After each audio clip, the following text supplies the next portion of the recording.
Another October is in the books, and was it better than last October? Well, let's talk about it.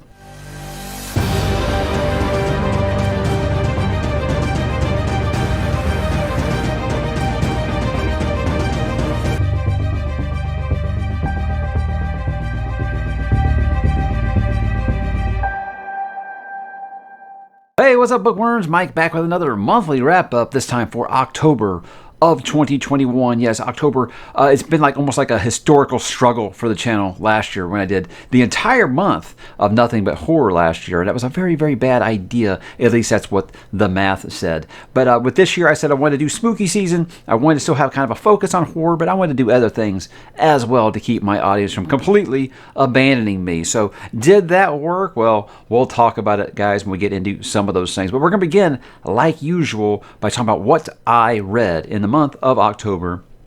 Now, I read 7 books and I read 3 manga. Now, technically, I read those manga in September, but since it was on my October reading list, I went ahead and included them here instead of then. So the 3 manga were Uzumaki by Junji Ito, volumes 1 through 3.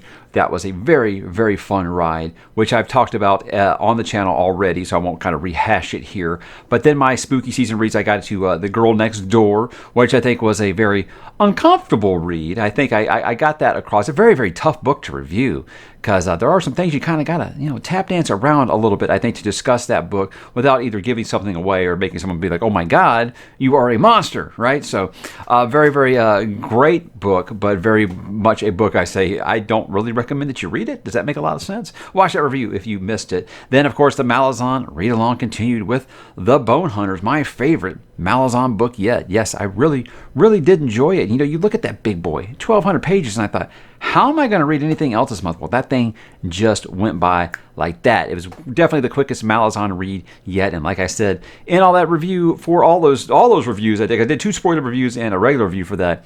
And what I said in that was that this is what you've been waiting for, convergence, when everything is finally all together and it all makes sense, and you ain't got to do all that build up and all that character development, and now we can just get on with the story. And I hope that is the pace that it continues for the rest of the way. But yes, my excitement for the Malazan read along is at the highest that it has ever been right now, due to that book, due to the last 2 books, honestly. Then I dipped into some more Joe Hill, guys, and I read Heart-Shaped Box, a fantastic read, and is one that, like I said, when I first heard about that, I had no idea that he was Stephen King's son when that first came out. So very cool book. I enjoyed it quite a bit, did give it a review on the channel. Lots of cool things, I think, especially if you're into the 70s, 80s, and 90s rock. There are lots of references there, almost like in a Kings of the Wild way, but more of like way more horror and more emphasis on that, whereas, with Kings of the Wild, it was more like Easter eggs. With this, it was just like, hey, this guy's a rock star. There's lots of things to talk about here, but very cool book. Actually has some legit creeps in it too. So the apple did not fall far from the tree, I think. Then I Have No Mouth and I Must Scream. This was my first Harlan Ellison experience, and it was a good one, guys. I had somebody ask if I was going to review it. No, guys, it's like a 20-page little ebook thing here I read. So I don't know I don't know if I'd have enough to talk about to dictate a full review, because in case you guys haven't noticed, I don't do the 5-minute review things. I can't.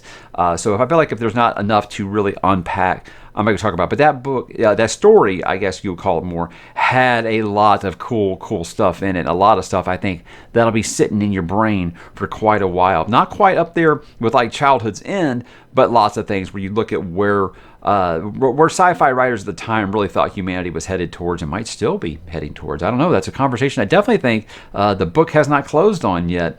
So a very high recommend if you check that out. It'll take you, one sitting. I read it over a lunch break at work, and I absolutely loved it. Then I did The Fisherman by John Langan, a book I said that felt like, I don't want to call it a disappointment, but I wasn't quite getting what I wanted out of it. I said I kind of imagined if, Stephen King did that one thing where he was explaining the one time that they used the Pet Cemetery.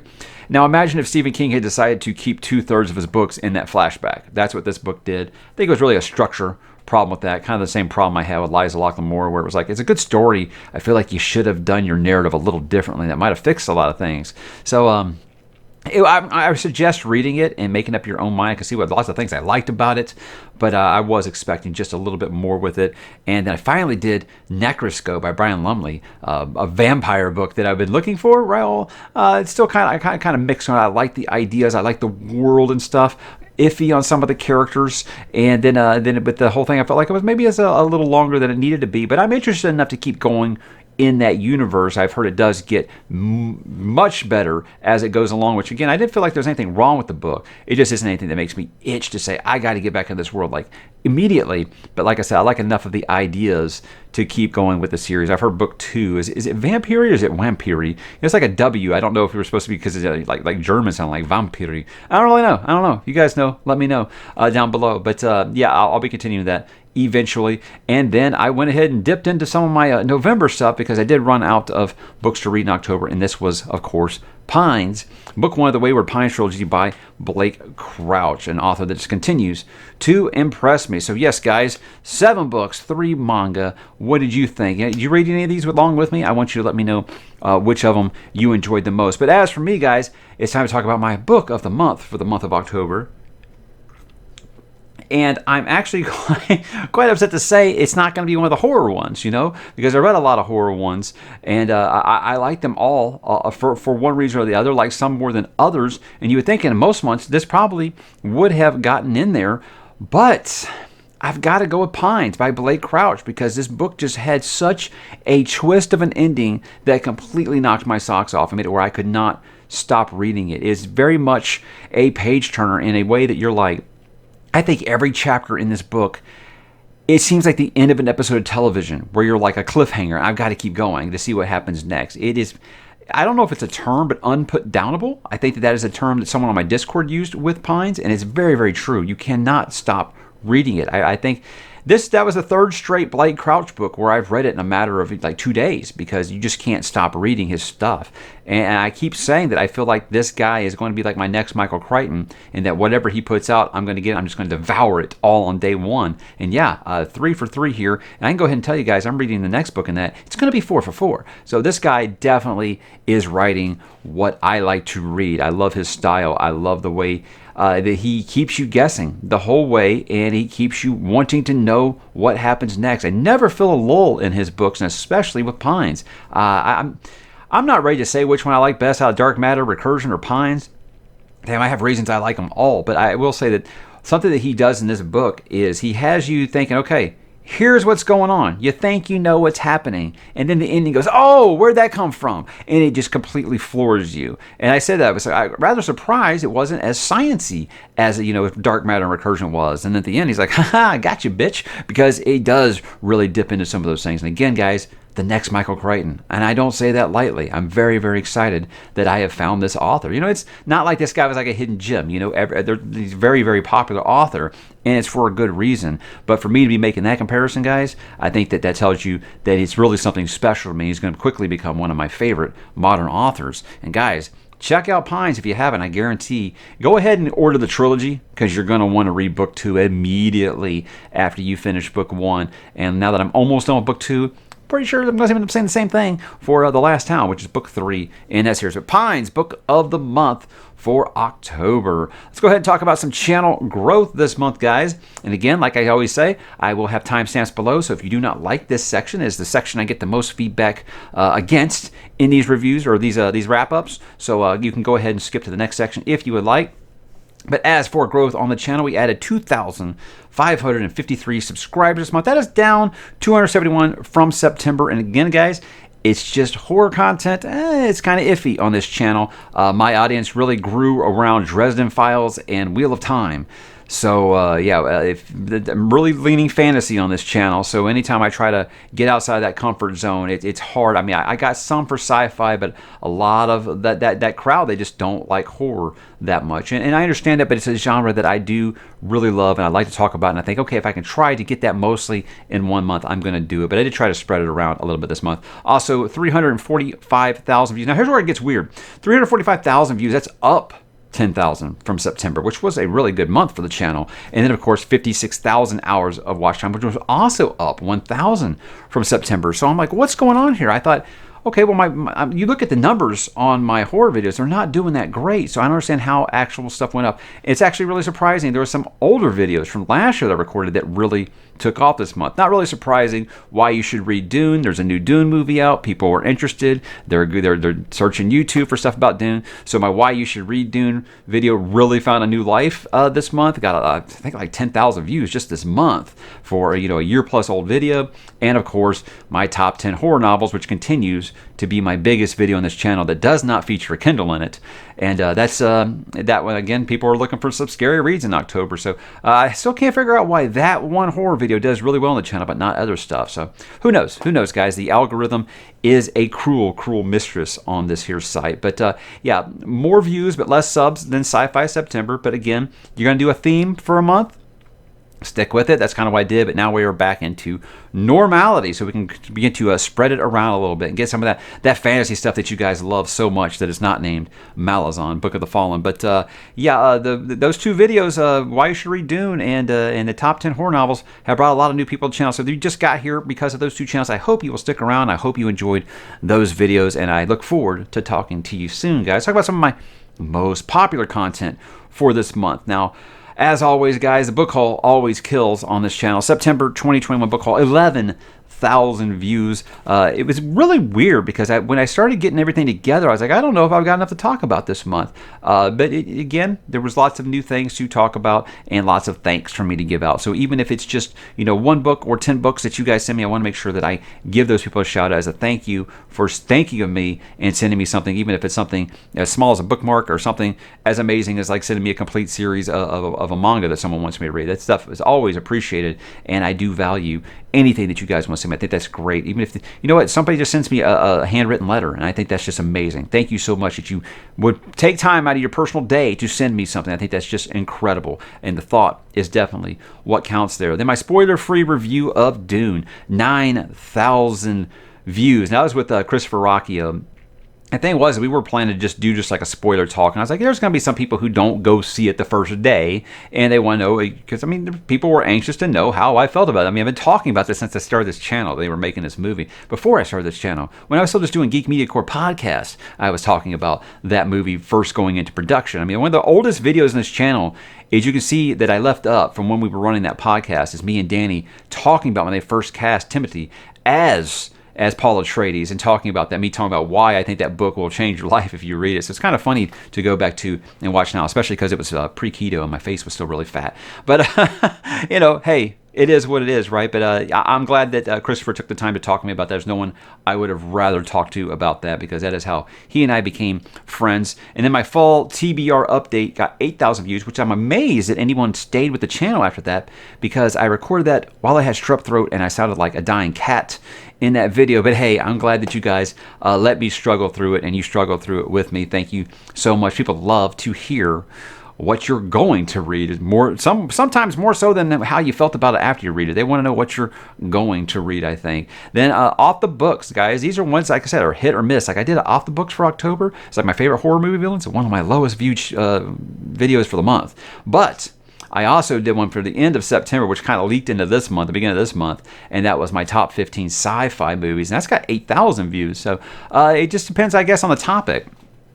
People were interested to hear my thoughts on that, and I love that, guys. Like I said, I'm a big proponent of stay on brand. Always stay on brand. But I think once a month, it's fun to kind of break the monotony and talk about something that maybe I wouldn't normally talk about. And I appreciate that you guys let me do that, because it lets me get a lot of things off my chest that I've always wanted to talk about. So I appreciate you letting me do that. And then lastly here, the fifth best, most distant popular, is that a word?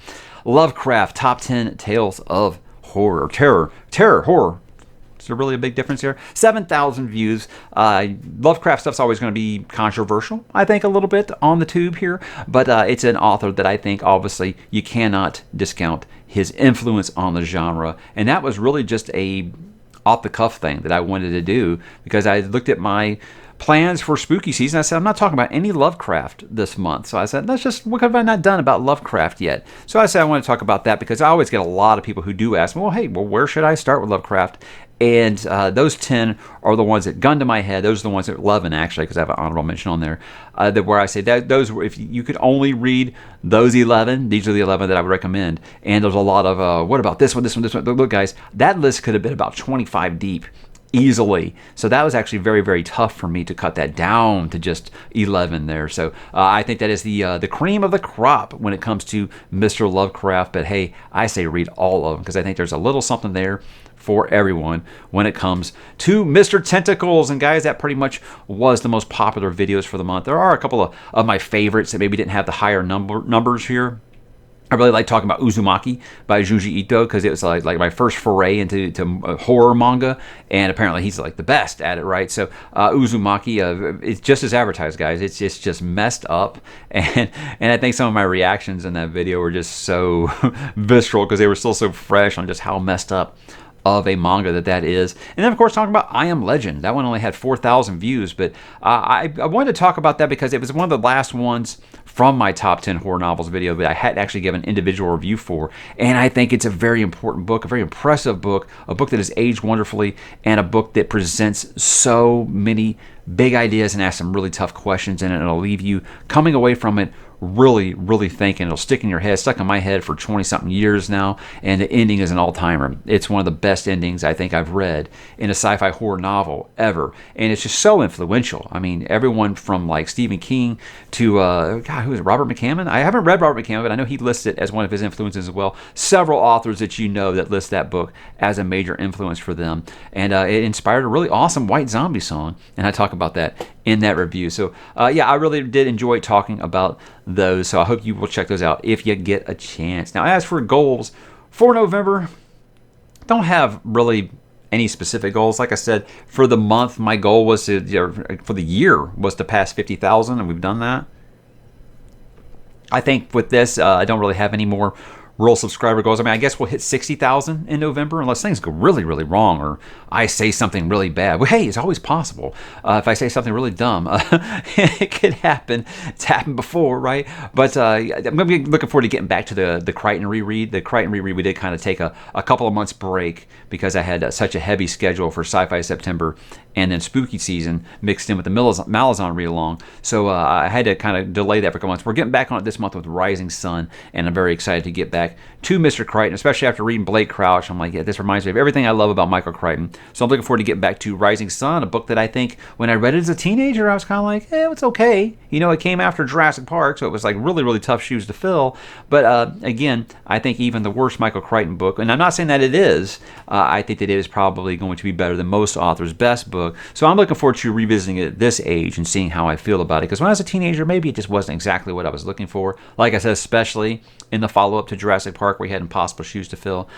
Be doing some fall cleaning, I guess, with the TBR before we get back into Malazan. I'm talking about doing Life of Pi this month and things like just some standalones that I've been talking about doing. Went ahead and moved, like I said, the Wayward Pies trilogy. That wasn't expected. It's because I shelved Poppy War and stuff like that. And I'm going to try to read that I've already started that Dave Grohl autobiography. I think that's going to be a lot of fun. But just try not to get too busy during the holidays because, guys, the kids will be out of school for a week in November. And, I still have to work. So I'm trying to make sure that, hey, even if I get ahead of my schedule, at least, the possibility that I go 4 or 5 days without reading, I'll be okay. So kind of a chill, layback kind of month here, I think, before we get into Reaper's Guild starting in December. But that's kind of all I have, you guys. I do appreciate all the stuff that you guys did for me this month, even if it was just as simple as saying, hey, this was a neat video. I appreciate that. That's always awesome. And if you thought it wasn't a neat video, hey, I appreciate the feedback one way or the other because I do like to listen to the people. That's what these wrap-ups are about, guys, is to kind of be transparent with you about how the channel is going. And I like it to feel like a community. I want you guys to feel like a part of the channel, and I want everyone to continue to feel welcome here. And I hope that is coming across to you. So guys, what did you read in October? What was your book of the month? Drop in the comments and let me know, and have an awesome November.